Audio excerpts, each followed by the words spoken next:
Howdy folks, General back to you. I'm going to pass on something other to you that I've learned. After you have carpal tunnel surgery, the tips of your fingers don't work real good, so it's hard for you to pick stuff up.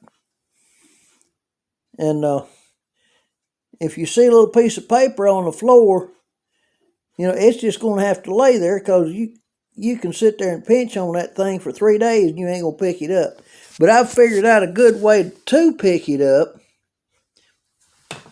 Saliva is quite sticky. Okay?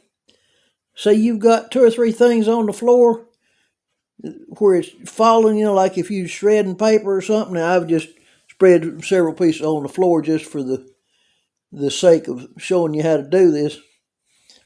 If you just lick the tips of your fingers, just that easy, and then see these pieces of paper on the floor down here? Just tap them and flip it in the garbage can. If they'll come off.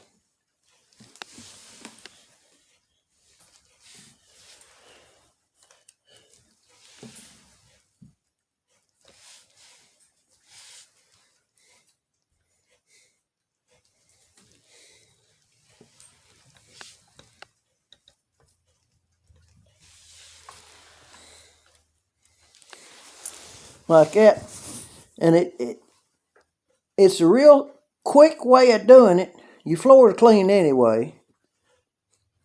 And just by licking your fingers and just tapping the little piece of paper, it sticks to your finger long enough for you to flip it off in the garbage can.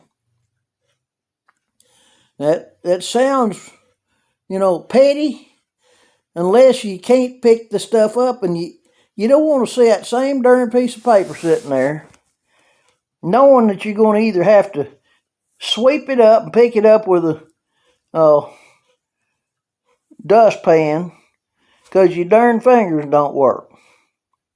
I mean, you can pick something up, it's got some thickness to it, but picking up change and little pieces of paper and stuff is a dream, you ain't doing it.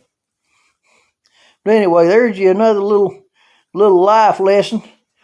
And if you happen to have a rotator cuff that's messed up on you, that you can't have surgery on, keep this in mind.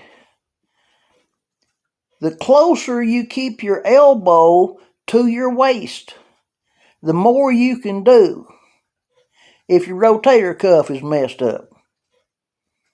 The farther away from your waist that your elbow goes is the more pressure on your rotator cuff, on your shoulder. I mean, I had to train myself with a little piece of string, tied it around my elbow at the bend, and tied it to my waist. It's 6 inches long. And when I'd be rolling my wife to change the bed under or something, I could roll her just fine as long as I kept my elbow down there close to my waist. But if I raised up, the pain would go through me. Let me tell you what. So there's your 2 things that you can take to the bank. Love y'all. Come back and see me. It's General. I'm out.